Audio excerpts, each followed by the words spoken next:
सो hello दोस्तों, welcome back to the channel. और आज हम लोग पढ़ने जा रहे हैं पॉलिनोमियल, क्लास 9 का सेकंड चैप्टर मैथमेटिक्स का पॉलिनोमियल।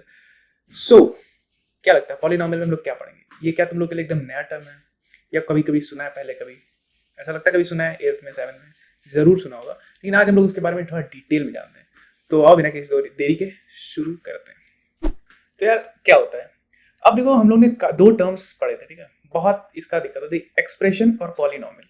दोनों में की डिफरेंस क्या है? क्या पॉलिनोमियल एक्सप्रेशन दोनों सेम होते हैं या फिर पॉलिनोमियल कुछ अलग चीज है, एक्सप्रेशन कुछ अलग चीज है? मैं भी बहुत दिनों तक कंफ्यूज था, तो मैंने सोचा तुम लोग को बता देता हूं मैं। तो देखो एक्सप्रेशन क्या होता है। एक्सप्रेशन क्या होता है कि एक एक्सप्रेशन एक्सप्रेशन होता है जो कि कुछ टर्म्स का, यानी मान लो एक्स, 2x, कुछ उसमें ऑपरेशंस लगे जैसे प्लस माइनस डिवीजन, फिर रूट या कुछ भी y आ गया। अब इसकी पावर कुछ भी हो सकती है, 1/2 लिख दो, ठीक है, +1। तो ये क्या एक एक्सप्रेशन है जिसमें क्या है, हम लोग वेरिएबल यूज करते हैं, कोएफिशिएंट यूज करते हैं, टर्म्स यूज करते हैं, ऑपरेशंस यूज करते हैं जैसे प्लस माइनस डिवीजन मल्टीप्लिकेशन, और उससे हम लोग बनाते हैं एक एक्सप्रेशन। पॉलिनोमियल भी क्वाइट सिमिलर ही रहता है, काफी हद तक सिमिलर रहता है। बस इसमें जो सबसे बड़ा की डिफरेंस ये होता है कि जो पावर्स होती है, क्या जो इसकी पावर्स या जो एक्सपोनेंट होता है वो क्या होता है, एक्सपोनेंट वो क्या होता है, बहुत बड़ा डिफरेंस है। मतलब जब स्कूल में क्लास में था तो स्कूल में किसी ने बताया, तो मुझे बाद में पता चला कि क्या होता है जब मैंने खुद से रिसर्च किया कि पावर जो होती है इसमें हमेशा इंटीजर होती है। मुझे बताना चाहिए ये चीज, हो सकता है बताया, मुझे याद ना, सॉरी। ठीक है, तो क्या एक्सप्रेशन और पॉलिनोमियल में क्या डिफरेंस है? एक्सप्रेशन में पावर जो होती है कुछ भी हो सकती है, कुछ भी हो सकती है, -2, 1/2, y के पावर √2, एक रैशनल इरेशनल कोई भी वैल्यू हो सकती है। लेकिन पॉलिनोमियल में क्या है कि एक्सपोनेंट ये जो पावर है वो हमेशा इंटीजर होगा। इंटीजर मतलब 0 1 2 3 4 5 7 1 2000 3000 या -2 3 4 5 7 8 12 13, कुछ भी, या तो नेगेटिव या पॉजिटिव या जीरो। इंटीजर, सिर्फ इंटीजर्स, कोई रैशनल नंबर्स नहीं, कोई मतलब सॉरी रैशनल मतलब कोई, हाँ भाई रैशनल नंबर्स नहीं, या कोई डेसिमल में कोई चीज नहीं, या कोई इरेशनल नंबर नहीं होते, हमेशा इंटीजर वैल्यू होती है।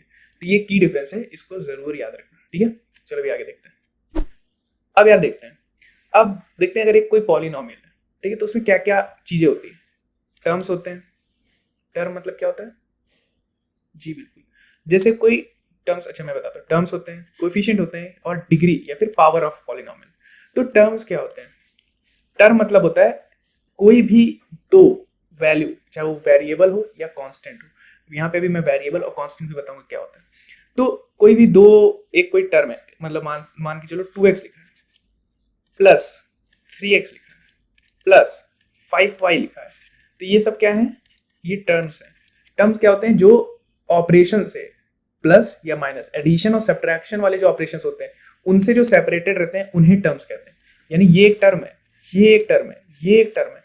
बट अगर तुम लोग से ये बोल दिया है कि 2x/3y, क्या ये दोनों अलग अलग टर्म्स हैं? नहीं, ये दोनों अलग टर्म्स नहीं है, ये पूरा एक ही टर्म होगा। लेकिन अगर इसमें लिखा है +4/y लिखा है या -2 लिखा है, तो ये अलग अलग टर्म्स हो गए। अब यहाँ पे 3 टर्म्स हैं, लेकिन ये जो 2x/3y है वो एक सिंगल टर्म होगा। तो यानी टर्म क्या होता है? टर्म होता है जब किसी प्लस या माइनस साइन से अगर किसी चीज को अलग, कोई चीजें अलग हो रही हैं, तो उन्हें हम लोग टर्म्स कहते हैं। अब टर्म्स के बेसिस पे कई सारे और कॉन्सेप्ट होते हैं, जैसे कि अगर कोई सिंगल टर्म, किसी उसमें अगर सिंगल टर्म है तो हम लोग उसे कहेंगे मोनोमियल। क्या कहेंगे? मोनोमियल। मोनो मतलब सिंगल, मियल मतलब टर्म, ठीक है? उसी तरह अगर दो होंगे, यहाँ दो लिख देता हूँ मैं, दो टर्म होंगे तो उसे बाइनोमियल कहेंगे। उसी तरह अगर 3 टर्म होंगे तो उसे ट्राइनोमियल कहेंगे। इसी तरह अगर 4 होंगे तो क्वाड्रिनोमियल, जो भी बोलेंगे, ठीक है, पेंटानोमियल, ऐसे से चला जाएगा। लेकिन मोनोमियल के बाद जो और हैं, यानी बाइनोमियल, ट्राइनोमियल, आगे जितना भी है, उन सबको तुम सिंपली पॉलिनोमियल भी कह सकते हो। क्या कह सकते हो? पॉलिनोमियल। अब पॉलिनोमियल मतलब, पॉली मतलब क्या होता है? पॉली मतलब होता है मैनी, यानी मैनी टर्म्स। तो मैनी मतलब क्या होता है? एक से ज्यादा, दो दो चीज रखी है उसको भी मैनी कह सकते हो। तो एक से ज्यादा अगर टर्म है तो उसे क्या कहेंगे हम लोग? पॉलिनोमियल, सिंपली, ठीक है? तो ये हमारे टर्म से रिलेटेड हो गए। अब कोफिशिएंट, कोफिशिएंट क्या होता है? कोफिशिएंट मतलब जो, पहले हम लोग जान लेते हैं वेरिएबल्स क्या होते हैं, तो अब देखते हैं कोफिशिएंट क्या होता है। पहले देखते हैं वेरिएबल क्या होता है। वेरिएबल, वेरिएबल होता है वो वैल्यू जो कि चेंज हो सके। क्या हो सके? चेंज हो सके। चेंज मतलब मान के चलो मैंने एक पर्टिकुलर चीज को बोल दिया x, अब इस x की वैल्यू तुम कुछ भी मान सकते हो। मान लो तुमने मान लिया इसको 2, मैंने मान लिया इसको 6, ठीक है। हो सकता है तुम्हारे बगल किसी ने माने उसको x को बोल दिया 7। तो x एक वेरिएबल चीज है, उसको तुम चेंज करते रह सकते हो, ठीक है। अब वहीं पे आता है कांस्टेंट। कांस्टेंट जैसा कि नाम से ही पता चला, कांस्टेंट मतलब क्या होता है, एक जैसा। तो कांस्टेंट जैसे मान लो 3, अब अगर कहीं 3 लिखा है तो 3 मतलब 3 होता है।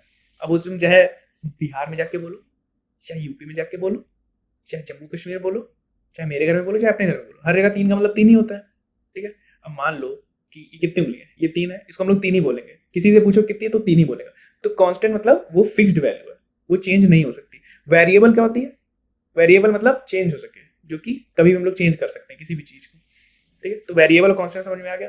तो कोफिशिएंट क्या होता है, कोफिशिएंट मतलब होता है कोई वेरिएबल मान लो लिखा है x, तो इसके सामने जो यहाँ पे वैल्यू लिखी होगी उसे कहेंगे हम लोग कोफिशिएंट। मान लो यहाँ लिखा है 2x, तो 2 क्या हो गया हमारा, कोफिशिएंट हो गया। उसी तरह मान लो लिखा है 3y, तो 3 क्या हो गया, कोफिशिएंट हो गया। मान लो कुछ भी लिखा 3/2x, तो 3/2 क्या हो गया, कोफिशिएंट हो गया। यानी कोफिशिएंट क्या हुआ, जो x के पहले या किसी भी वेरिएबल के पहले जो कांस्टेंट लिखा होता है उसे हम लोग कोफिशिएंट कह देते हैं। अब देखते हैं डिग्री ऑफ पॉलीनॉमियल। डिग्री क्या होता है, यहाँ पे बहुत ज्यादा कंफ्यूजन कभी कभी हो जाता है। तो डिग्री का सिंपल सा डेफिनेशन क्या है, किसी भी पॉलिनॉमियल का जो हाईएस्ट पावर जितना होता है, क्या हाईएस्ट पावर, उसे कहते हैं हम लोग डिग्री। मान लो यहाँ पे लिखा है 2x square plus 5x plus 3, अब ये एक पॉलिनॉमियल लिखा हुआ है, ठीक है। तो जो हाईएस्ट डिग्री क्या है यहाँ पे, हाईएस्ट डिग्री ऑफ वेरिएबल, ठीक है। वेरिएबल मानो किसी का मानो, वैसे यहाँ पे वेरिएबल होगी क्योंकि कांस्टेंट की पावर होगी तो उसको तुम सॉल्व ही कर सकते हो। 2 की पावर 2 लिखी उसको तो 4 ही लिख सकते हो ना, तो उसका तो कोई मतलब नहीं। तो हाईएस्ट पावर ऑफ वेरिएबल जो होगा वो लिखेंगे। तो यहाँ पे क्या हो जाता है, x, यहाँ पे x की कितनी वैल्यू है 2, यहाँ पे x की वैल्यू कितनी है, पावर 1, तो हाईएस्ट पावर कितनी है 2 है। तो हाईएस्ट पावर 2 है, इसका मतलब इस पॉलिनॉमियल की डिग्री कितनी हो गई 2। Got it. अब देखते हैं आगे। फॉर एग्जाम्पल ले सकते हैं, जैसे मान लो 3x की power 5 plus 2x cube plus 7x plus कुछ भी लिख दो 1। तो यहाँ पे जो हाईएस्ट पावर अगर मैं यहाँ देखिए क्या है, इसकी पावर 1 है, इसकी पावर 3 है और इसकी पावर क्या है 5 है। तो इसका जो डिग्री हो जाएगा वो क्या हो जाएगा 5। हाईएस्ट पावर कितनी है 5, तो degree of the polynomial will be 5। तो डिग्री ऑफ पॉलिनॉमियल से ही कुछ और चीजें डिसाइड होती है। फॉर एग्जाम्पल हम लोग कुछ टर्म देखेंगे कि लीनियर पॉलिनॉमियल, ठीक है, फिर आएगा quadratic polynomial, quadratic polynomial, cubic polynomial, by quadratic polynomial, और इसी तरह आगे बढ़ता जाता है।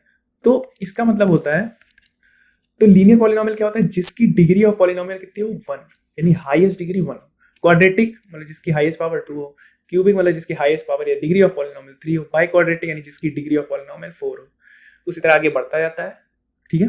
तो अभी हम लोग को कितना कौन सा पढ़ना है, 3 तक ही पढ़ना है या 2 तक अभी पढ़ना है, लेकिन 3 तक मैक्सिमम जाते हैं, उससे ज़्यादा हम लोग पावर कभी पढ़ेंगे नहीं। यहाँ तक कि आगे पहुंच जाओगे 11 12 कभी क्यूबिक के ऊपर नहीं बात होगी ज़्यादा। तो यहाँ बेसिकली समझ में आ गया होगा कि जैसे यहाँ पे मान लो हम लिख देते हैं, ये हटा देते हैं, ये टर्म हटा देते हैं। अब जैसे ये टर्म लिखा हुआ है, सॉरी ये पॉलिनॉमियल है, तो इसकी डिग्री ऑफ पॉलिनॉमियल कितनी 3, तो ये क्या हो गया एक क्यूबिक पॉलिनॉमियल। इसी तरह अगर डिग्री ऑफ पॉलिनॉमियल 2 होगा तो क्वाड्रेटिक, 1 होगा तो पॉलिनॉमियल। सिंपल सा है बात। तो इसी के साथ term coefficient degree of polynomial clear है। अभी आगे देखते हैं जीरोज ऑफ पॉलिनॉमियल। तो यहाँ पे नया टर्म आ रहा है जीरोज ऑफ पॉलिनॉमियल। इसका क्या मतलब हो, यहाँ पे जीरोज भी बोलते हैं, कभी कभी यार हम लोग रूट्स भी बोल देते हैं, ठीक है, वो आगे देखेंगे किसे होता है, अभी इसको छोड़ देते हैं। तो जीरोज ऑफ पॉलिनॉमियल मतलब होता है कि जो एक वेरिएबल है, ये क्या है, ये क्या है, ये एक पॉलिनॉमियल है, पॉलिनॉमियल इन वन वेरिएबल। ये मतलब समझ में आया क्यों, क्योंकि ये और भी स्पेसिफिक जाए तो क्या बोलेंगे, cubic polynomial in one variable. क्यों, क्योंकि यहाँ पे हाईएस्ट डिग्री कितनी है 3 है और मतलब वेरिएबल्स कितने हैं, सिर्फ यहाँ मुझे x दिख रहा है। ये जो ABCD है ये भी एक क्या कहते हैं वेरिएबल्स है यहाँ पे, बट एक स्टैंडर्ड इक्वेशन है, हम लोग इसको कांस्टेंट मान रहे हैं, ठीक है। ये ABC कोई फिक्स्ड वैल्यू है नहीं, 3 4 7 कुछ ऐसा है। मान लो कोई एक्सप्रेशन लिखा है 3x cube plus 4x square plus 2x plus 1, ठीक है। तो इसकी वैल्यू ये समझ, तो A की वैल्यू 3 है, B की वैल्यू 4 है, C ये है D1। तो अगर मैं इस एक्सप्रेशन को देखूं, ठीक है, तो यहाँ पे कितने वेरिएबल है, सिर्फ एक्स ही है एक वेरिएबल, तो इसीलिए हमने यहाँ पे लिखा क्या, cubic polynomial in one variable. आगे जाओगे तो पढ़ोगे पॉलिनोमियल इन टू वेरिएबल, जहां पे ऐसे हो जाएगा, मान लो 3x प्लस 2y या 4y कुछ भी लिखा है, तो ये क्या, ये यहाँ पे दो वेरिएबल है तो टू वेरिएबल। इसी तरह तीन वेरिएबल आ जाएंगे, एक्स वाई जेड हो गया तो थ्री वेरिएबल। तो यहाँ पे हम लोग किसके बारे में बात कर रहे हैं, cubic polynomial in one variable. ठीक है, इस टर्म को अगर हमको डिफाइन करना हो इस पॉलिनोमियल को, तो हम ऐसा लिखेंगे। होप तुम लोग को इतना समझ में आ गया होगा कि ये क्या है, एक वन वेरिएबल है। तो जीरोस ऑफ पॉलिनोमियल क्या होता है, जीरोस ऑफ पॉलिनोमियल मतलब जो वेरिएबल है, जो वेरिएबल है उसकी वैल्यू किस, उस वैल्यू पे x की, यहाँ पे अगर वेरिएबल x है तो x की किस वैल्यू पे ये पूरा टर्म जो है वो जीरो हो जाएगा, तो उस x की वैल्यू को हम लोग कहेंगे, क्या कहेंगे, zero of polynomial. For example अगर मैं एक सिंपल सा लेता हूं एक्स स्क्वायर, ठीक है, माइनस 3 ले लेते हैं, गॉट इट, -3, एकदम बेसिक सा लिए। अब बोला ये मान लो पी एक्स है, ठीक है, अब बोला जा रहा है इसका जीरो ऑफ पॉलिनोमियल क्या होगा, तो इसका जीरो ऑफ पॉलिनोमियल होगा x की कौन सी वैल्यू है जिसके लिए ये जीरो हो जाए। तो हम लोग को अगर ये चीज निकालना होगा तो सिंपली जो एक्सप्रेशन है यानी जो पॉलिनोमियल, इसको हम लोग जीरो के साथ इक्वेट करा देंगे और वैल्यू निकालेंगे, यानी x square minus 3 equal to zero है, एक्स स्क्वायर इधर रखेंगे, 3 उधर भेज देंगे, स्क्वायर उधर जाएगा तो रूट बन जाएगा, तो हो जाएगा √3, यानी x की वैल्यू √3 होगी, तो हम लोग क्या कहेंगे, जी बिल्कुल हम लोग कहेंगे ये एक पॉलिनोमियल है जीरो। लेकिन सिर्फ √3 नहीं होता, हमें पता है, हमने पिछले उसमें पढ़ा था कि प्लस माइनस, यानी प्लस भी हो सकता है और माइनस भी हो सकता है। पिछले वीडियो में मैंने बताया था 4 का एग्जांपल लेके कि रूट के अंदर अगर कोई वैल्यू है तो बाहर निकल के आएगी, तो हमेशा प्लस या माइनस दोनों में हो सकती है। क्योंकि हम लोग यहाँ पे अगर x की वैल्यू √3 रखें, ठीक है, तब भी इसकी वैल्यू कितनी आएगी, जीरो आएगी। अगर -√3 रखें और उसका स्क्वायर करके निकालेंगे तब भी इसकी वैल्यू जीरो ही आएगी, तो इसलिए प्लस माइनस √3 दोनों इसके आंसर होंगे। तो इसके जीरोस ऑफ पॉलिनोमियल क्या होंगे, +√3 एंड -√3। तो होप तुमको इस एग्जांपल से बात समझ में आ गई होगी कि जीरो ऑफ पॉलिनोमियल क्या होता है, x की जो वैल्यू होगी, the value for which the px the given variable given polynomial is zero is known as zero of polynomial. यानी x की जिस वैल्यू के लिए ये पूरा टर्म जीरो, ये पूरा पॉलिनोमियल जीरो हो जाएगा, उसे कहेंगे जीरो ऑफ पॉलिनोमियल। इतनी सी बात है, अभी आगे एग्जांपल सॉल्व करेंगे तो उसमें दिखेगा हम लोग को, ठीक है। अब यहाँ पे एक छोटी सी बात और बता देता हूँ। बात ये है कि जब भी हम लोग पॉलिनोमियल निकालेंगे, ठीक है, जीरो निकालेंगे, तो उस जीरो में कितने जीरोज निकलेंगे, मतलब जीरोज ऑफ पॉलिनोमियल कितने होंगे, एक होंगे, दो होंगे, तीन, कितने निकल के आएंगे। तो ये चीज हमें कैसे पता चलेगी, इसके पावर से, जो मैक्सिमम टर्म होगा यहाँ पे कि मैक्सिमम जीरोस कितने होंगे, मैक्सिमम जीरोस कितने आ सकते हैं, मैक्सिमम जीरोस या रूट्स जो है, रूट्स कितने आ सकते हैं, जितनी डिग्री ऑफ पॉलिनोमियल है, यानी उस पॉलिनोमियल की जो डिग्री है, जो हाईएस्ट पावर है, उतने रूट्स मैक्सिमम आ सकते हैं, उससे ज्यादा नहीं आ सकते लेकिन उससे कम आ सकते हैं। यानी अगर किसी टर्म की वैल्यू, किसी एक्सप्रेशन की वैल्यू अगर जो डिग्री है वो 3 है, तो उसके एक्स की वैल्यू 1 भी आ सकती है, 2 भी आ सकती है, 3 भी आ सकती है, लेकिन 3 से ज्यादा नहीं आएगी। बात समझ में आई।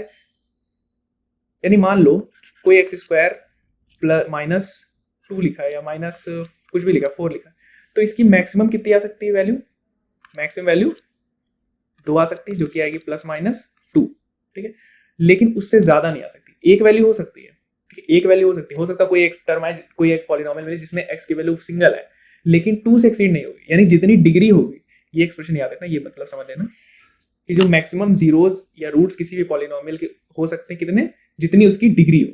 बात समझ में आ गई, क्लियर, आगे बढ़ते हैं। जैसे कि ये एग्जांपल ले लेते हैं, इसकी वैल्यू डिग्री 3 है तो इसके मैक्सिमम रूट 3 हो सकते हैं, अगर 4 है पावर तो उसके मैक्सिमम रूट 4 हो सकते हैं, ठीक है। अभी आगे देखते हैं। अब जैसे देखो ये क्वेश्चन है, छोटा सा क्वेश्चन है, इसमें क्या बोला गया है कि x = 1 पे इसकी वैल्यू निकालो, तो p1 की वैल्यू निकालनी, यानी x की हर वैल्यू पे हम लोग 1 रख देंगे, तो यहाँ 1 रख दिए तो 1 स्क्वायर हो गया, -3 × 1 हो गया, +7 हो गया, सिंपल सा। तो 5, 1 का स्क्वायर कुछ भी हो तो 5 ही आ गया, -3 +7, तो इसको तुम सॉल्व करोगे तो कितना आ जाएगा, 7 × 12 9 आएगा ना, 9, तो बस इसका आंसर 9 हो गया। बस ऐसे ही छोटा सा क्वेश्चन है, हटा इसको।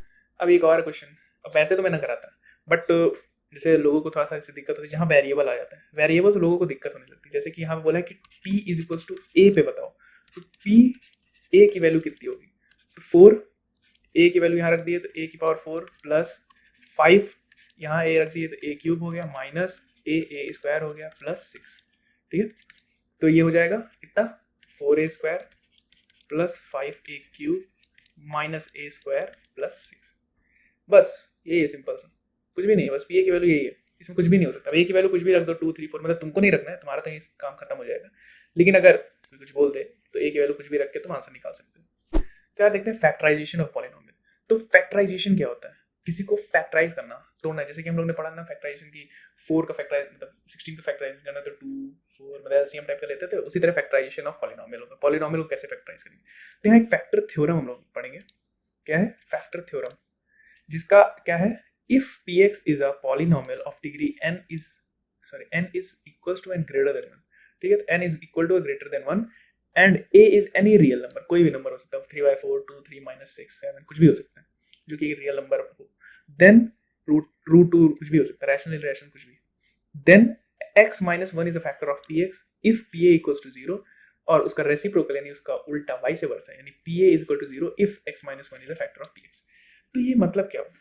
यानी अगर pa is equals to 0 है, यानी कोई पॉलिनोमियल है, ठीक है, कोई भी पॉलिनोमियल है, मान लेते हैं कुछ भी लिखा ले लेते हैं छोटा सा ax क्यूब प्लस वाई जो standard equation bx square plus cx plus b equals to 0। तो अगर ये px है हमारा और इसकी वैल्यू अगर 0 आ रही है किसी पर्टिकुलर वैल्यू पे, पर्टिकुलर मतलब किसी पर्टिकुलर रियल नंबर पे, उस पर्टिकुलर नंबर को हम लोग ने मान लेते हैं यहाँ पे क्या मान लें, a मान लिया, b यूज कर लिए, z मान लेते हैं, ठीक है, तो वो पर्टिकुलर वैल्यू z है, ठीक है, मान लो कुछ भी मान लो, यहाँ पे 2 3 कुछ भी मान लो, ये एक वैल्यू पर्टिकुलर। तो यानी अगर इस 2 की वैल्यू तुम इसमें रख दोगे तो इसकी वैल्यू 0 आ जाएगी, ठीक है। तो ये क्या हुआ, इसका 0 पॉलिनोमियल। उसी 0 को यानी क्या हुआ, x इक्वल्स टू 2 पे इस वैल्यू, इस चीज की वैल्यू 0 हो रही है, तो x माइनस 2 इक्वल्स टू 0, ठीक है, यानी x माइनस 2 क्या हो जाएगा, वो होगी वैल्यू 0। तो जो हमारा x माइनस 2 है वो क्या होगा, इसका फैक्टर होगा। मतलब कि अगर तुम इसको लिखोगे, मान लो लिखा है 3x cube plus 4x plus 3x square plus 1, तो अगर तुम इस चीज को डिवाइड करोगे, क्या करोगे, डिवाइड करोगे, डिवीजन हम लोग ने पढ़ा है, पढ़ोगे आगे, तो इसको अगर मैं डिवाइड करूं ऐसे x माइनस 2, तो इसको जब तुम आगे सिंप्लीफाई करते जाओगे तो इसकी वैल्यू क्या आएगी, 0, यानी ये कंप्लीटली डिवाइड हो जाएगा, यानी ये फैक्टर है। फैक्टर मतलब क्या होता है, 4 जो है 16 का फैक्टर है कि नहीं, क्यों, क्योंकि वो पूरी तरीके से कट जाता है। लेकिन अगर बोले 16 3 का फैक्टर है, 3 16 का फैक्टर है, नहीं है, ठीक है, 2 16 का फैक्टर है, तो जो वैल्यू उसको पूरी तरीके से कैंसिल आउट कर दे, जिसका रिमाइंडर 0 हो, उसे हम लोग क्या कहेंगे, फैक्टर। तो यहाँ पे यही बात समझाने की कोशिश की जा रही है कि अगर एक px है, उस px का अगर x पे 0 आ रही वैल्यू, ठीक है, सॉरी a पे, या कोई वैल्यू है, एक पर्टिकुलर रियल नंबर है जिसपे वो वैल्यू 0 आ रही है, तो इस पॉलिनोमियल का जो फैक्टर हो जाएगा वो हो जाएगा x minus a। Got it. अब जरूरी नहीं कि वहां a पे ही 0 हो सकता, वो a पे भी 0 हो, ठीक है, माइनस a पे भी 0 हो, ठीक है, जैसे कि हम लोग ने रूट वाले में देखा था कि जहाँ पे +2 और -2 दो आंसर आ रहे थे, तो क्या होगा वहां पे, तो वहां पे x equals to 0, x equals to a पे आ रहा था और x equals to minus a पे आ रहा था, तो इसके फैक्टर क्या हो जाएंगे, x a उधर ले आओगे तो माइनस a हो जाएगा और माइनस a उधर ले जाओगे तो प्लस a आ जाएगा, यानी ये दोनों क्या हो जाएंगे, इस पॉलिनोमियल के फैक्टर हो जाएंगे।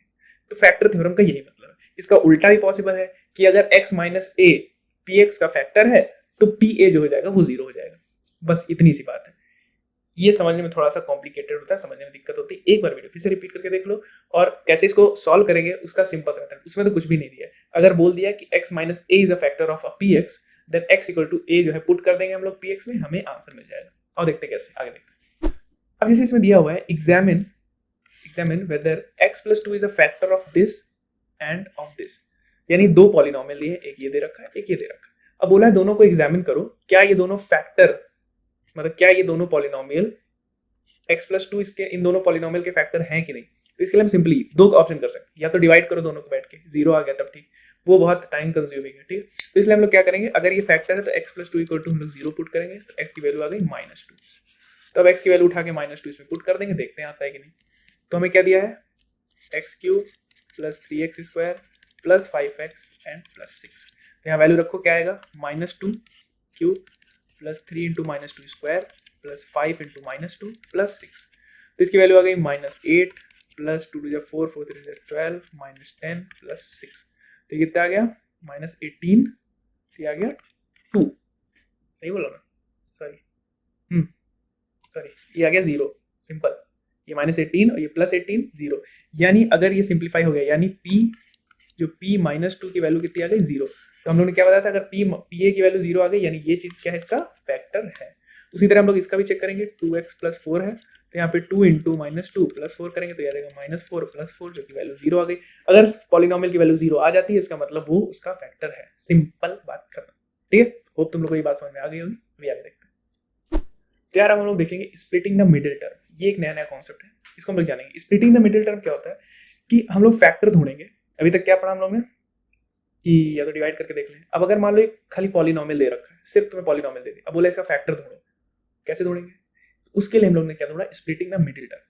जैसे for example 6x square plus 17x plus 5, ये एक एग्जांपल ले लेते हैं हम लोग। अब इसको हम लोग splitting the middle term use करके फैक्टराइज करेंगे। तो स्प्लिटिंग द मिडिल टर्म, यहाँ एक बीच में जो क्या है मिडिल टर्म, यानी 3, ये हमेशा क्वाड्रेटिक के लिए हम लोग यूज करेंगे अभी। तो इसमें 3 टर्म होंगे, उसमें जो बीच वाला टर्म होगा उसको हम लोग स्प्लिट करेंगे। कैसे स्प्लिट करेंगे, ये चीज बहुत बड़ा कॉन्सेप्ट है। तो स्प्लिट करने का तरीका क्या है कि हम लोग coefficient of x square into constant यानी 6 इंटू 5 करेंगे, इसकी वैल्यू क्या आएगी 30। अब जो है इसको हम लोग फैक्टराइज करेंगे। क्या करेंगे, फैक्टराइज करेंगे, यानी 30 है तो इसको फैक्टराइज करेंगे, क्या आ जाएगा, एकदम बेसिक से फैक्टराइज करेंगे, 2, 15, 3 और 5। तो ये हमारा फैक्टराइजेशन हो गया, यानी 5, 3, 2। तो इसका फैक्टराइजेशन की वैल्यू क्या है, 5 इंटू 3 इंटू 2। अब हमें क्या देखना है कि ऐसा क्या यूज करें, इन 3 टर्म्स को यूज करें, 5, 3 और 2 को ऐसा यूज करो कि जिसका सम आए 17। समझ बात। तो पहला हमने क्या किया, स्टेप वन ये था, ये स्टेप वन में हमने क्या किया, कोफिशिएंट ऑफ एक्स स्क्वायर और कांस्टेंट को मल्टीप्लाई किया, हमारी वैल्यू आ गई 30। अब उसको हम लोग ने फैक्टराइज किया तो हमें ये मिला। अब फैक्टराइज करने के बाद हमें देखना है कि इसको किस तरह अरेंज करें। इसको हम लोग को 3 चीजें ना, 5, 3, 2, इनको हम लोग को 2 चीज में अरेंज करना है जिससे उसका सम 17 बने। फॉर एग्जाम्पल मान लो हम लोग 5 इंटू 10 करते हैं, यानी 5 इंटू 10 10 प्लस 3, तो ये तो 13 आएगा, तो ये कैंसिल हो गया। फिर 5 3 जा 15 प्लस 2 कर देते हैं, तो ये हमारा 17 बन गया हमारा काम। अब हम लोग को हमेशा यहाँ तो चलो 3 चीजें, मान लो यहाँ पे 4 चीज होती, कुछ और भी दिया होता है, यहाँ 3 और दिया होता, तो हम इन 4-5 को ऐसा अरेंज करते हैं कि उनका 2 टर्म बनाते हैं, और उन 2 टर्मों को यूज करके हमें ऐसा बनाना था कि जो मिडिल वाला टर्म है उनको उसका सम आ जाए। अभी और एग्जांपल देखेंगे तो उसमें हम लोग पता करेंगे। तो यहाँ डायरेक्टली क्या आ गया, 15 प्लस 2 17। अब यहाँ पे रख देंगे हम लोग वैल्यू। कैसे रखेंगे, हमेशा भी स्टार्टिंग में हम लोग ब्रैकेट यूज करेंगे, 15 प्लस 2। ये याद रखना कि हमेशा ऐड ही नहीं करना, हो सकता है हम सब्ट्रैक्ट करके भी यूज कर सकते हैं। अभी देखेंगे आगे कैसे करते हैं। तो ये आ गया हमारा टर्म। अब इसको हम लोग और सिंप्लीफाई करेंगे, x square plus 15x plus 2x plus 5। अब देखो इसमें से हम x कॉमन ले सकते हैं, 3 भी फैक्टर है इसका, तो हम लोग 3x कॉमन ले लेंगे तो अंदर बचेगा क्या, 2x बचेगा प्लस 5 बचेगा कि नहीं, समझ रहे हो ना। 5x 6x स्क्वायर में से 3x कॉमन ले लिए, 15x में से x कॉमन ले लिए, 3x कॉमन ले लिए, तो हमारे पास अंदर ये बचा। अब यहाँ पे हम लोग प्लस सिंबल, जो यहाँ सिंबल लगेगा वही यहाँ लगा देना है। तो यहाँ पे क्या होगा, 2 और 5, इसमें से कुछ भी कॉमन है ना, x ही है इन दोनों में, ना कोई और फैक्टर है कोफिशिएंट में, तो डायरेक्टली यहाँ पे 1 लिख देंगे और अंदर क्या बचेगा 2x प्लस 5। अब हमारे पास ये 2 टर्म हो गए। अब इन 2 टर्म को कॉमन ले लो पूरा, तो क्या हो जाएगा 2x प्लस 5 और अंदर क्या बचेगा 3x प्लस 1, हेंस सिंप्लीफाइड। तो हमारे 2 फैक्टर मिल गए, एक हो गया 2x प्लस 5, एक हो गया 3x प्लस 1, ये हमारे फैक्टर हो गए। अब इन फैक्टर को डायरेक्टली बोल सकते हो कि ये these are the factor of 6x square plus 17x plus 5। और अगर इनसे बोल दिया जाए कि इनका जीरोज निकालो तो सिंपली सिंगल उठा के जीरो पे पुट कर देंगे। 5x square 5x equal to 0 करेंगे तो x की वैल्यू -5/2, और 3x प्लस 1 को 0 करेंगे तो x की वैल्यू -1/3। तो ये दोनों हमारे जीरोज हो जाएंगे और ये दोनों हमारे फैक्टर्स हो जाएंगे। बात समझ में आई। अभी एक और एग्जांपल लेके देखते हैं। अब से एक छोटा सा एग्जांपल ये भी ले लेते हैं। 2x square plus 7x plus 3 लिखा है, तो इसमें हम लोग क्या करेंगे, पहला स्टेप इन दोनों को मल्टीप्लाई करेंगे, तो 2 इंटू 3 कितना आ गया 5, ठीक है, सॉरी 6 आ गया, माय मिस्टेक, 6 क्या ऐड कर दिया मैंने। तो अब 6 आ गया, तो यहाँ तो डायरेक्ट यहाँ तो फैक्टराइज करने की जरूरत नहीं, 2 इंटू 3 इसका फैक्टर है। अब 6 को कैसे अरेंज करें, 2 और 3 को कैसे अरेंज करें कि 7 आ जाए। तो देखो 3 2 जा 6, इसमें क्या है 3 प्लस 2 5 आएगा। तो हमेशा याद रखना कि 1 भी एक फैक्टर होता है, 1 भी एक फैक्टर होता है, तो उसको भी यूज कर सकते हैं। तो हम लोग क्या करेंगे, 3 2 6 प्लस 1, ये बन गया हमारा 7। तो यहाँ यूज करेंगे 2x square plus 6 plus 1 x plus 3। अब यहाँ simply 2x square plus 6x plus 1x को x लिख देते हैं 3। अब यहाँ देखो क्या कॉमन है, x कॉमन है और 2 कॉमन है, कॉमन ले लिया। यहाँ क्या बचा, x बचा, यहाँ पे 3 बचा, यहाँ पे 1 और यहाँ x प्लस 3। तो सिंपली x प्लस 3 कॉमन ले लिया और यहाँ पे क्या बचा 2x प्लस 1। तो ये दोनों हमारे फैक्टर हो गए। अगर इन्हीं को जीरोस निकालना है तो x plus three equal to zero, जो कि आ गया x equal to minus three, 2x plus one equal to zero, तो x आ गया माइनस वन बाई टू।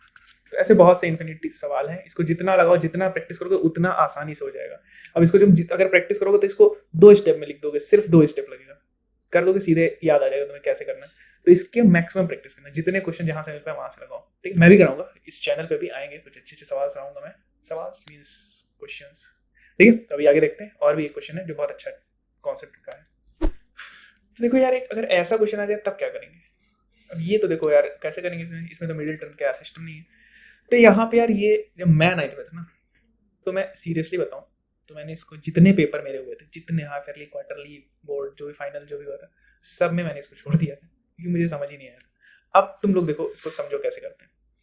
अब क्या होता है इसमें, हम लोग क्या करेंगे, सबसे पहला स्टेप वन क्या है इसका, स्टेप वन है हिट एंड ट्रायल। क्या है? Hit and trial. तो हिट एंड ट्रायल से हम लोग चेक करेंगे कि ऐसी वैल्यू जिससे ये जीरो हो जाए। क्या? हिट एंड ट्रायल से एक ऐसा वैल्यू लेंगे जिससे ही जीरो हो जाए। तुम उसको जीरो से स्टार्ट कर सकते हो, zero low, plus one low, minus one low, plus to low, minus to low, plus three low, minus three लो। लेकिन मैक्सिमम केसेस में प्लस वन माइनस वन में या बहुत गया तो टू तक जाता है, ठीक है, उसके ऊपर नहीं जाता, ठीक है। प्लस वन माइनस वन या जीरो में मिल जाता है। तो देखो जीरो तो हो ही नहीं सकता, क्योंकि अगर तुम जीरो रख दोगे तो ये टर्म जीरो हो जाएगा, लेकिन इधर का टर्म तो बचा रहेगा, तो जीरो नहीं ले सकते, ठीक है। तो हम लोग लेंगे पहला x इक्वल्स टू, क्या ले लेते हैं, चलो वन ले लेते हैं, ठीक। अब x equal to one put करो इसमें, तो क्या हो जाएगा, वन का cube minus 23 into one square plus 142 into one minus 120। तो ये क्या हो जाएगा, वन माइनस 23 प्लस 142 माइनस 120। तो ये सिंपली कितना बन रहा है, ये बन गया कितना, ये प्लस ये 160 सॉरी 143, और ये मिल के 143 बन गया। तो ये वैल्यू जीरो आ गई। लो, पहले केस में x इक्वल्स टू वन पे हमें मिल गया कि ये जीरो है। तो अगर ये जीरो है, x इक्वल्स टू वन, तो वन क्या है, जीरो ऑफ पॉलिनोमियल है, ठीक है। तो इसका फैक्टर क्या हो जाएगा, फैक्टर हो जाएगा हमारा x माइनस वन। हो जाएगा कि नहीं हो जाएगा, बिल्कुल हो जाएगा। तो अब मेन केस यहां से शुरू होता है, यहां से थोड़ा ध्यान से देखना।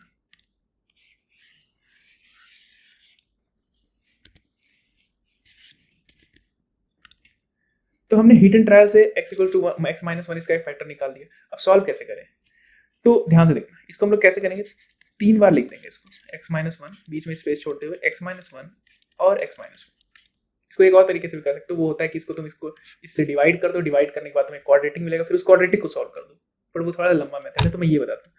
अब इस चीज से तुम सिंप्लीफाई करो कि ये बन जाए। तो पहला टर्म क्या है तुम्हारा, एक्स क्यूब बनाना है तुम्हें। एक्स क्यूब के लिए क्या करोगे, यहाँ पे तुम एक्स स्क्वायर मल्टीप्लाई कर दो। मान लो लेट अस सपोज कि यहाँ पे 2x लिखा होता, तब क्या करते, तब यहाँ पे तुम्हें 2x क्यूब मिलाना होता पहला टर्म, तो क्या कर देते यहाँ पे 2x स्क्वायर मल्टीप्लाई करते हैं, समझ रहे हो। बट अभी ये 2 नहीं है तो 2 नहीं इंक्लूड करेंगे, तो एक्स स्क्वायर मल्टीप्लाई करेंगे। दूसरा टर्म क्या बनेगा, माइनस एक्स स्क्वायर बनेगा। पहला टर्म तो एक्स क्यूब बन गया, दूसरा माइनस एक्स स्क्वायर बनेगा। लेकिन यहाँ भी है, तो यहाँ पे हम लोग क्या करेंगे, अब हमें बनाना है माइनस 23 एक्स स्क्वायर। तो माइनस 23 एक्स स्क्वायर, तो यहाँ माइनस एक्स स्क्वायर पहले से है, तो माइनस 22 एक्स स्क्वायर और आ जाए तो काम बन जाए। तो हम लोग यहाँ पे क्या मल्टीप्लाई करेंगे, माइनस 22x। अब यहाँ से हमें क्या मिलेगा, minus 22x square minus minus plus 22x, ये मिलेगा। अब हमें क्या चाहिए, प्लस 142x, प्लस 142x चाहिए। 22x मिल चुका है, तो अब हमें चाहिए सिर्फ 120x। तो यहाँ पे अगर मैं 120x मल्टीप्लाई कर दूँ तो यहाँ से हमें क्या मिलेगा, प्लस का 120x और माइनस का 120।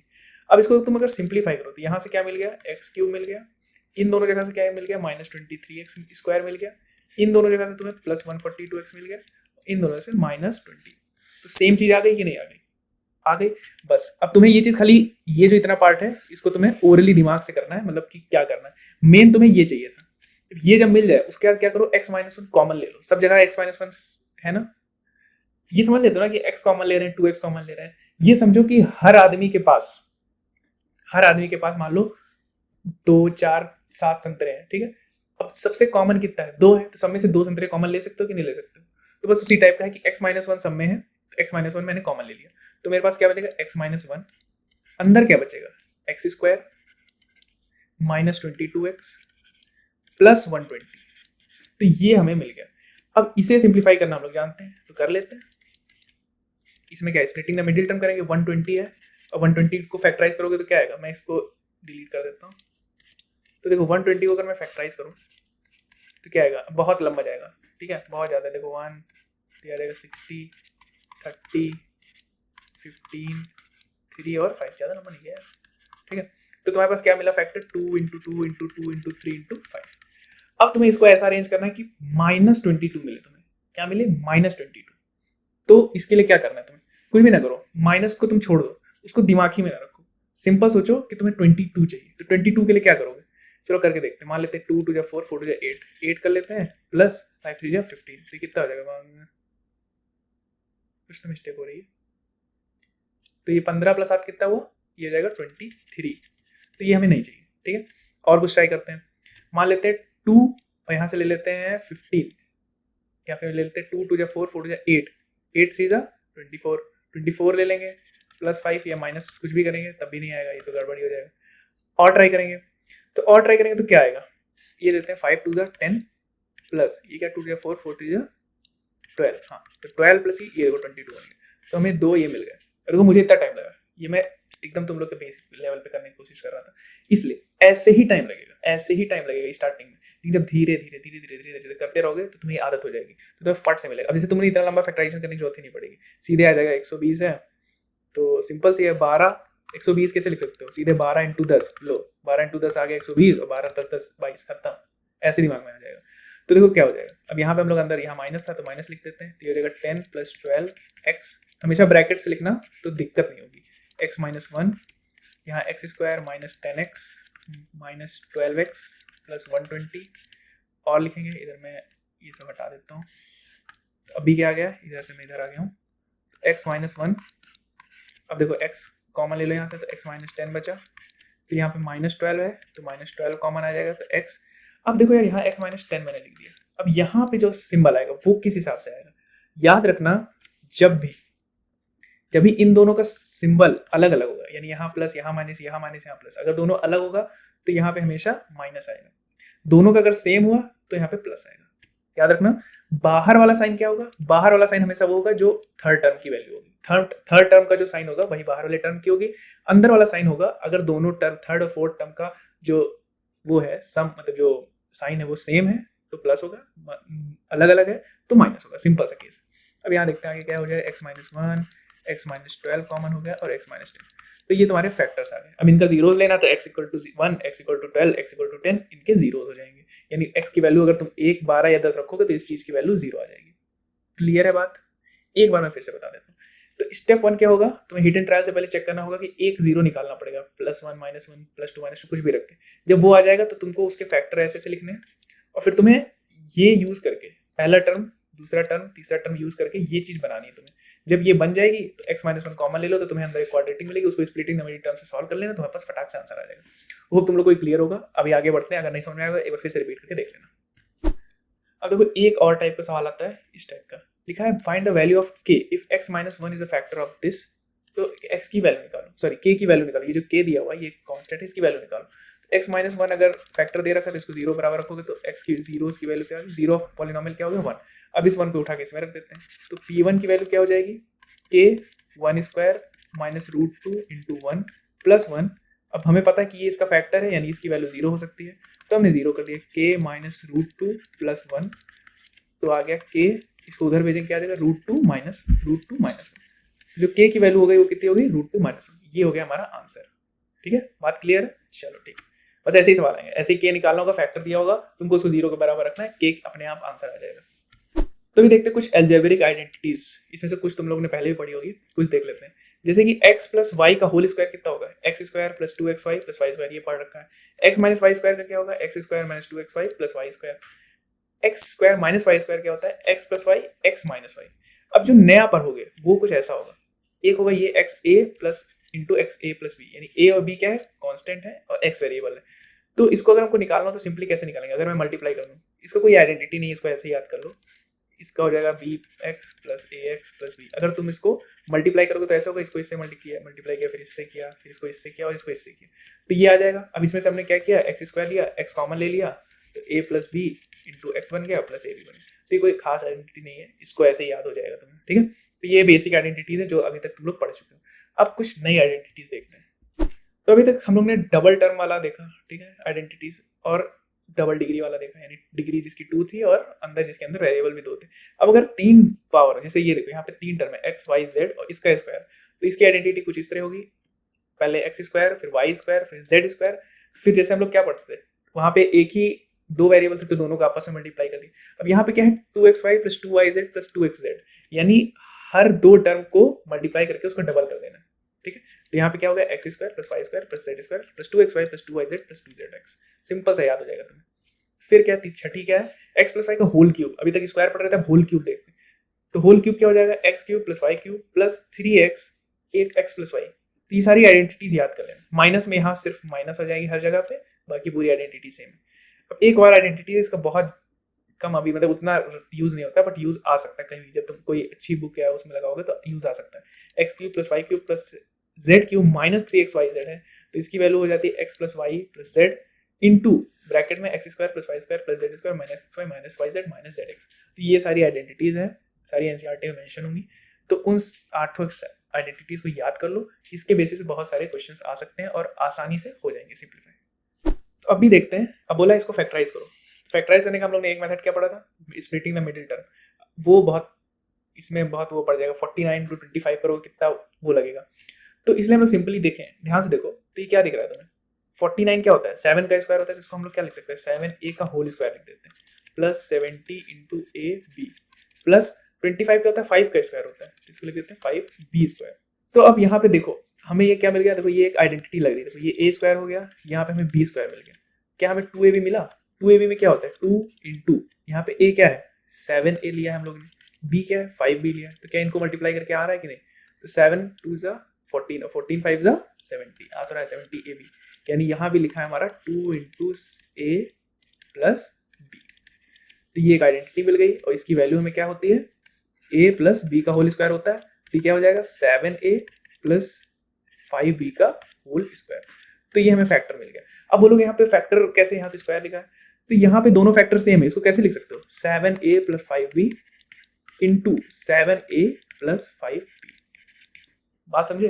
तो यहाँ पे दोनों फैक्टर सेम ही, यानी यहाँ पे एक ही फैक्टर, मैंने क्या बताया था, कोई भी अगर डिग्री होगा, क्या कोई भी पॉलिनोमियल होगी जिसकी डिग्री जो होगी उतना मैक्सिमम उसके फैक्टर या जीरोज आ सकते हैं, यानी यहाँ पे क्या है डिग्री 2 है, यानी इसके मैक्सिमम कितना आ सकता है, मैक्सिमम इसके 2 फैक्टर या 2 जीरोज आ सकते हैं, लेकिन 1 भी आ सकता है, ठीक है 1 भी आ सकता है। तो यहाँ पे हमें एक ही फैक्टर मिला जो कि है 7a प्लस 5b, ठीक है। तो ये सिंपल सा सवाल है जो कि आइडेंटिटी बेस्ड है। अभी आगे देखते हैं। अब देखो एक सिंपल सा उसी पे बेस्ड और सवाल है। अब यहाँ पे 4y स्क्वायर लिखा है, तो 4 क्या होता है 2 का स्क्वायर है, तो इसको हम लोग 2 का स्क्वायर लिख सकते हैं। फिर यहाँ पे अगर तोड़ू मैं तो 2 इंटू a क्या था 2y था, अब यहाँ पे देखो b क्या लिखा है, ये 1 का स्क्वायर लिखा है, तो यहाँ 1, तो देखो a square minus 2ab plus b square यानी 2y प्लस 1 का होल स्क्वायर। तो ये हमारा फैक्टराइज हो गया, सिंपल एक फैक्टर इसका भी आया, ठीक है। उसी तरह हो सकता है कभी आंसर आ जाए x, मान लो किसी चीज का आंसर है x प्लस 1 का होल क्यूब, तो ये कब होगा, ये फैक्टर उसका होगा जो क्यूबिक पॉलिनोमियल होगा, एक क्यूबिक पॉलिनोमियल होगा उसका अगर ये वैल्यू आ रही है, यानी उस क्यूबिक पॉलिनोमियल का सिर्फ एक फैक्टर या फिर एक जीरो है जिसका वैल्यू है x इक्वल्स टू -1। तो ये याद रखना, किसी भी पॉलिनोमियल का जो फैक्टर या जीरोज है वो मैक्सिमम कितने हो सकते हैं जितनी उसकी डिग्री है, बाकी उसके नीचे हो सकते हैं कितने भी, ठीक है। तो देखो ये एक है, अब इसको हमें आइडेंटिटी में कन्वर्ट करना है। देखो लग तो रही है, एक आइडेंटिटी तुमने देखी होगी, इस तरह का कुछ दिख रहा होगा। तो हम लोग ने एक आइडेंटिटी पढ़ी थी a plus B plus C का होल स्क्वायर जो होता है a square plus B square plus C square plus 2ab 2bc plus 2c।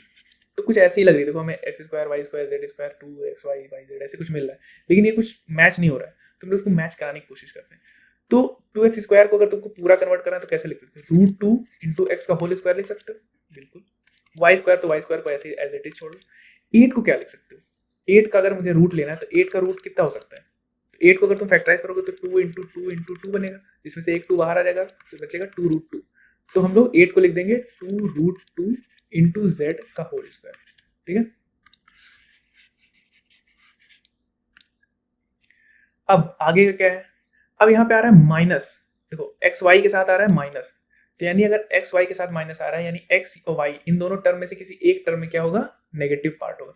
अब देखो यहाँ पे वाई जेड आ रहा है और वाई जेड के पार्ट में क्या आ रहा है, पॉजिटिव, यानी वाई जेड या तो दोनों नेगेटिव होंगे या तो दोनों पॉजिटिव होंगे। तो अगर तो यहाँ पे क्या देखेंगे, यहाँ पे देखो इस वाले टर्म के साथ माइनस है और इस वाले टर्म के साथ माइनस है, यानी इसमें भी x है और इसमें भी x है, यानी x वाले टर्म के साथ क्या है माइनस है, तो हम लोग x वाले टर्म में माइनस डाल देंगे यहाँ पे। तो अब हमें क्या मिल जाएगा यहाँ देखो, इसको सिंप्लीफाई करो तो ये बन जाएगा हमारा माइनस 2√2 कैसे आया, देखो रूट प्लस 2 इंटू ए मैंने क्या माना माइनस √2x, ठीक है, इंटू y का तो y ही रहेगा, ठीक है, b हमारा y नहीं है।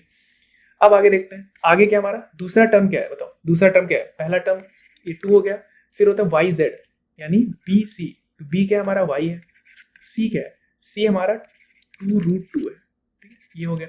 अब तीसरा टर्म क्या है 2 इंटू c क्या है हमारा, c देखो क्या है 2√2 इंटू z, और a क्या था, a हमारा है -√2x। अब देखो तुम इसको सिंप्लीफाई करो, आ रहा है कि नहीं आ रहा है, ये इसको तुम करोगे खोलोगे तो आ जाएगा 2x², इसको खोलोगे तो y² आ जाएगा, इसको खोलोगे तो 8² आ जाएगा। अब देखो इसको खोलोगे क्या आ जाएगा 2 इंटू √2, देखो -2 इंटू √2 और x y, बात खत्म। फिर अगला टर्म क्या आ रहा है 2 इंटू 2 4√2yz, तो देखो 4√2yz। फिर अगला देखो प्लस का, सॉरी हाँ ठीक है, यहाँ पे क्या है देखो, यहाँ माइनस है तो बाहर आ जाएगा तो ये माइनस हो जाएगा, और ये प्लस कर देंगे, यहाँ सिमिलरली यहाँ पे प्लस है, यहाँ आ जाएगा माइनस, तो यहाँ भी माइनस, यहाँ भी माइनस, यहाँ भी माइनस और यहाँ भी माइनस। अब इसको सिंप्लीफाई करो क्या आ जाएगा 2 इंटू 2 हो गया कितना 4, और √2 इंटू √2 2 हो गया, यानी 2 2 जा 4 4 हो जा 8, यानी 8xz। थोड़ा सा कॉम्प्लिकेटेड हो गया है, लेकिन इसको थोड़ा समझो, एक बार रिवाइंड करके फिर से देखो और खुद से बनाने की कोशिश करो कैसे बनेगा। तो यानी अब हमें पूरा मिल चुका है एक इक्वेशन जो हम लोग को पता है a² + b² + c² + 2ab + 2bc + 2ca ही है। तो इसको अगर मैं इक्वेट करूँ तो क्या बन जाएगा, a की जगह हम लोग रखेंगे √2x, b की जगह y रख देंगे और c की जगह √2z रख देंगे, इसका होल स्क्वायर। तो ये हमें मिल गया फैक्टर, तो ये हमारा फैक्टराइज हो गया, यही हो जाएगा हमारा आंसर। इस क्वेश्चन को एक बार फिर से तुम करके देख लेना, तुम्हें मजा आ जाएगा, ठीक है। चलो आगे देखते हैं। तो देखो एक इस टाइप का सवाल होगा, ठीक है, यहाँ पे a² होगा, तो बोला है कि ये एरिया दिया हुआ है, अब इसका डायमेंशन निकालो। तो कैसे निकाल सकते हो, तो जैसे कि हमें एरिया दे रखा है, ठीक है, तो एरिया क्या होता है रेक्टेंगल का, ये रेक्टेंगल का दे रखा हुआ है। एरिया ऑफ रेक्टेंगल क्या होता है, लेंथ इंटू ब्रेथ, यानी अगर मैं इस पूरे टर्म को इस तरह कुछ लिख दो L इंटू बी के फॉर्म में, तो मुझे मिल जाएगा लेंथ ऑफ ब्रेथ। तो इसको मैं, हमें पता है स्प्लिटिंग द मिडिल टर्म में आखिरी में क्या आता था, 2 मल्टीप्लिकेशन में आता था, तो एक लेंथ हो जाएगी एक ब्रेथ हो जाएगी। तो इसको splitting the middle term use करके मैं सिंप्लीफाई करता हूँ। तो अभी 25 इंटू 12 करते हैं, तो क्या मिलेगा 25 इंटू 12 क्या होगा 5 इंटू 5 इंटू 3 इंटू 4, ये 2 और लिख देते हैं। तो अब इसको 35 कैसे लाते हैं और देखते हैं। मान लेते हैं 5 3 15, अरे सिंपल मिल गया, 5 3 15 मिल गया, 5 इंटू 4 20 प्लस 15 मिल गया कच्चे से हम लोग को, तो होगा 25² माइनस 15a या 15 प्लस 20 इंटू a प्लस 12, तो हो गया 25a² minus 15a minus 20a plus 12, ठीक है। तो इसमें से हम लोग 15 तो यहाँ से 5a कॉमन ले सकते हैं, तो बचेगा क्या 5a माइनस 3। सिमिलरली यहाँ से अगर मैं कॉमन लूँ तो यहाँ से 4 कॉमन ले सकता हूँ माइनस का, तो यहाँ क्या बचेगा 5a 3, और मैंने यहाँ क्या बताया था कि जब साइन अपोजिट हो तो यहाँ पे माइनस आ जाता है, तो ये मिल गया हम लोग को, तो 5a माइनस 4 और 5a माइनस 3, तो ये हमारी हो गई लेंथ और ये हो गई हमारी ब्रेथ, बस यही आंसर। बस इतना सिंपल, फैक्टराइज करके लाए, जो दोनों फैक्टर आएंगे वही हमारी लेंथ और ब्रेथ हो जाएगी। सिमिलरली अब तुम्हें ये वॉल्यूम दे रखा है, तो वॉल्यूम क्या होता है length into breadth into height. तो अब तुम्हें इसको फैक्टराइज करना है, ठीक है, जिससे तुम्हें मिलेगा क्या, इसका length into breadth into height. तो अब तुम ध्यान से देखो, तो अगर तुम 12, बहुत ज़्यादा दिमाग नहीं लगाना है, कुछ खास नहीं है ये, के वाई माइनस 20k, तो इसमें से k तो देखो तुम्हें पहली कॉमन दिख रहा है, तो k तुम पहली कॉमन ले लो, 12y² प्लस 8y माइनस 20। अब इसको तुम फैक्टराइज कर दो, अब इसमें भी देखो तुम्हें डायरेक्ट दिख रहा है, ये 20 है ये 12 है, और 20 माइनस 12 क्या 8 आ जाएगा, बस आ गया आंसर। तो k हो गया 12y² plus 20 minus 8y minus 20। अब देखो यहाँ पे तुमको ये भी ध्यान देना है कि जो हम लोग फैक्टर लें उसका मल्टीप्लिकेशन भी आना चाहिए, जैसे कि यहाँ पे क्या है 12 इंटू माइनस 20, तो ये माइनस का आएगा कितना 240, तो ये निगेटिव आना चाहिए, यानी कि जो हम लोग फैक्टर लेंगे वो भी दोनों अपोजिट साइन होनी चाहिए। तो यहाँ पे देखो हम लोग क्या लिए 20 माइनस 12, यानी एक प्लस का एक नेगेटिव का, इसलिए हमें माइनस 20 240 मिल रहा है।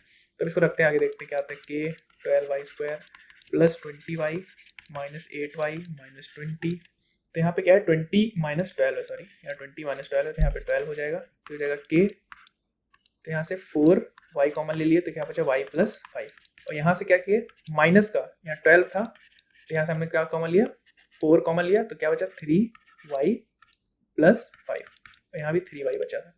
तो यहाँ पे बेसिकली अब तुम सिंप्लीफाई करोगे, सिंपल सा आ जाएगा 4y minus 4 into 3y plus 5। तब यहाँ तुम्हें दिख रहा है 3 फैक्टर है, यहाँ सिंपली दिख रहा है तुम्हें 3 फैक्टर है, 1 2 3, तो ये तुम्हारा होगा LBH। ठीक है, तो length into breadth into height, ये तुम्हारा वॉल्यूम हो गया। तो वॉल्यूम का जो लेंथ है वो K है, ब्रेथ मतलब इन तीनों में से कोई एक चीज लेंथ है, कोई ब्रेथ है, कोई हाइट है। तो ऐसे ही सवाल तुम लोग को पूछे जाएंगे। इसी के साथ ये लेक्चर खत्म हो रहा है। ठीक है, तो अभी तुम लोग को क्या करना है, जाओ एनसीईआरटी पर सारे एग्जाम्पल क्वेश्चन सब लगा लो, उसके बाद कोई रेफरेंस बुक लेनी है तुम्हें, उसको पढ़ो और पूरा लेक्चर ध्यान से देखना। मतलब अब तो देख ही लिया होगा पूरा लेक्चर। तो देखने के लिए थैंक यू, अच्छा लगा तो सब्सक्राइब करिए, लाइक करिए। तब तक goodbye and happy learning.